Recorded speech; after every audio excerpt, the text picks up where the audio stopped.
ये कहानी ढोलकपुर नाम के एक छोटे से गांव की है। राम नाम का एक मेहनती किसान अपनी पत्नी सीता और दो छोटे बच्चों के साथ रहता था, जिनका नाम मोहन और राधा था।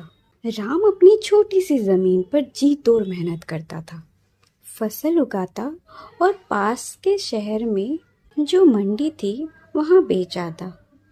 आमदनी थोड़ी कम थी, जीवन संघर्षों से लड़ रहा था, लेकिन उनका परिवार खुश था। एक दूसरे का साथ ही उनके लिए सब कुछ था। एक दिन आकाश में काले बादल उभर गए। पहले तो गांव वाले काफी खुश हुए, क्योंकि सूखी जमीन पर पानी पड़ना भी जरूरी था। लेकिन ये बादल अपने साथ कुछ और भी ले आए थे। थोड़ी थोड़ी बूंद तेज बारिश में बदल गई, लेकिन बारिश थमने का नाम ही नहीं ले रही थी। बिजली जोर जोर से कड़क रही थी, आसमान जैसे फटकर गिर जाए। राम का परिवार यह दृश्य देखकर सहम गया। उन्हें समझ नहीं आ रहा था कि आगे क्या होगा। इतनी तेज बारिश शायद पहले कभी नहीं हुई थी। क्या कोई खतरे का संकेत था? अगली सुबह फिर भयानक बारिश हुई, जो ठहरने का नाम ही नहीं ले रही थी। राम के घर के बर्तन, खाने पीने की चीजें मानो मिट्टी में तैर रही हो। सब कुछ तहस नहस हो गया था। यह दृश्य देखकर बच्चे बहुत रोने लगे और उनके माँ बाप की भी आंखें भर आई। वे एक दूसरे को सहारा दे रहे थे। उनकी जिंदगी मानो जैसे पानी में ही तैर रही हो। वे अब बेसहारा हो चुके थे। एक पल में जिंदगी क्या से क्या हो गई थी। राम को समझ नहीं आ रहा था कि वो बच्चों को क्या समझाएगा, कैसे दिलासा देगा। वो खुद अंदर ही अंदर रो रहा था। राम का परिवार एक ऊंचे बरगद के पेड़ के पास ठहर गया और फिर बारिश रुकने का इंतजार करते रहे। वह मिन्नतें मांग रहे थे कि बस ये बारिश खत्म हो जाए। वे लोग भूख से तड़प रहे थे। 2 दिनों तक खाना नहीं खाया था, केवल पानी पीकर ही गुजारा कर रहे थे। बच्चे भी रोने पर आ गए थे। राम को समझ नहीं आ रहा था कि वो क्या करेगा। तभी सीता ने राम के कंधे पर हाथ रखा और कहा, राम, तुम घबराओ नहीं, सब ठीक हो जाएगा। ऊपर वाला भी हमारे इम्तिहान ले रहा है। हम इस मुश्किल घड़ी का सामना ऐसे रोकर नहीं कर सकते। बच्चों का हौसला टूट जाएगा। तुम खुद को संभालो, मैं हूं ना तुम्हारे साथ। तुम फिक्र मत करो, सब ठीक हो जाएगा और ये बुरा वक्त भी ढल जाएगा। सब्र से काम लो राम। फिर राम कहता है, तुम ही बताओ सीता, मैं क्या करूं। मैं तो भगवान के भरोसे कुछ भी करता था, जो करता था सोचता था महादेव हमारे साथ है, लेकिन भगवान ने भी हमें बेदखल कर दिया है। लगता ही नहीं है कि हम उनके ही बच्चे हैं। अपने काम को मैंने ज़िंदगी भर बहुत ही निष्ठा प्रतिष्ठा के साथ किया है, लेकिन अभी हमारा ज़िंदगी ऐसा हो गया है कि हम किसी को कुछ बता नहीं सकते हैं। अपने घर से बाहर दर बदर भटकते जा रहे हैं हम लोग। ना हमारे पास खाने का है, ना ही कुछ भी हमारे पास है। तुमने भी मेरे से शादी करके बहुत बड़ी गलती कर दी है। एक तो मैं तुम्हारा जीवन खराब कर ही रहा हूँ, साथ में तुम्हारे बच्चे का भी मैं जीवन खराब कर रहा हूँ। फिर सीता ने उसे समझाया, ये तुम क्या कह रहे हो राम? तुम एक अच्छे पिता और एक नेक पति भी हो। भले ही कम आमदनी हो घर की, पर हम सब कितने खुश रहते हैं। और पैसा ही सब कुछ नहीं होता है राम, ये तो तुम्हें अच्छे से पता है ना।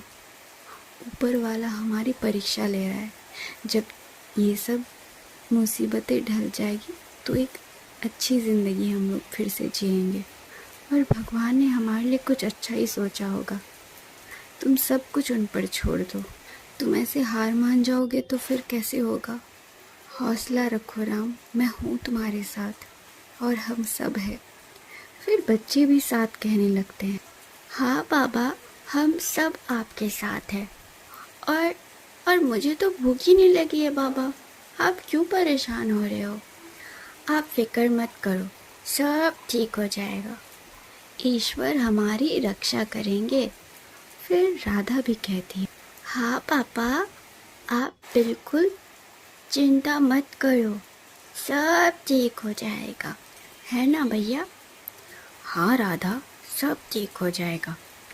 राम की आंखें भर आई, वो भी रो पड़ा और सीता भी। सीता की बातें सुनकर राम को थोड़ी हिम्मत आई, उसको मानो शरीर में जान आ गई हो। सीता सही कह रही थी, अकेले वो शायद कुछ ना कर पाए, लेकिन अगर सब मिलकर एकजुट हो जाए तो मुश्किल से मुश्किल कठिनाइयाँ भी पार हो जाती है। बारिश फिर भी नहीं रुक रही थी। कुछ दिन लगातार बारिश होने के बाद पूरा गांव मानो तैर रहा हो। सारी फसलें नष्ट हो गई थी, कई जीव जंतु पानी में ही मारे गए। पूरा गांव खाली हो चुका था, बस कुछ ही लोग बचे थे जिन्होंने हिम्मत नहीं हारी थी। गांव का बाहर शहर से संपर्क पूरी तरह टूट चुका था। राम, जो हर दूसरे दिन शहर जाकर कुछ सब्जियां बेचकर थोड़े मोरे पैसे कमाता था, अब वह भी साधन नहीं रहा। गांव में चारों ओर निराशा और हताश का माहौल रहा। पीने के पानी की कमी हो गई थी, लोग भूख से तड़प रहे थे। कुएं और नल के पानी भी बाढ़ के पानी से दूषित हो चुके थे। ऐसे समय में बीमारियों का सबको सताने लगा था। राम को अपने बच्चे के चेहरे पर वो दर्द और घबराहट देखकर बेहद ही दुख हो रहा था। वह उस बड़े विशाल बरगद के पेड़ पर ही अपना गुजारा कर रहे थे। एक शाम जब बारिश थोड़ी सी थम गई तो राम ने इधर उधर देखा। राम ने सीता की बातों के बारे सोचा कि उम्मीद से ही दुनिया कायम है। उसने हिम्मत नहीं हारी। फिर अचानक सूरज की वापसी एक नई उम्मीद जगी। गांव वालों की प्रार्थनाएं आखिर ऊपर वाले ने सुन ही ली थी, जैसे मानो काले बादल छट रहे हो और एक उम्मीद की किरण जल रही हो। गांव वालों ने अपनी आंखें बंद कर गहरी सांस ली, जैसे मानो बरसों बाद उन्होंने गहरी सांस ली हो। अगले ही कुछ दिन में गांव में एक नई ऊर्जा जाग उठी। सब कोई एकजुट होकर एक दूसरे की मदद करने लगे, एक परिवार की तरह। और कुछ लोग टूटे फूटे घर को फिर से जोड़ने में लग गए। सूरज की किरणें तेजी से फैलने लगी और धीरे धीरे सारी पानी सोखती गई। फसलें भले ही बर्बाद हो चुके थे, लेकिन मिट्टी अभी भी उपजाऊ थी। किसी ने भी हार नहीं मानी। जो लोग गांव छोड़कर जा चुके थे वे वापस आ गए और अपने जीवन का शुरुआत फिर से कर दिया। राम अपने परिवार के साथ फिर से खुशी से रहने लगा। कुछ समय बाद राम की फसलें अच्छी खासी बिक गई।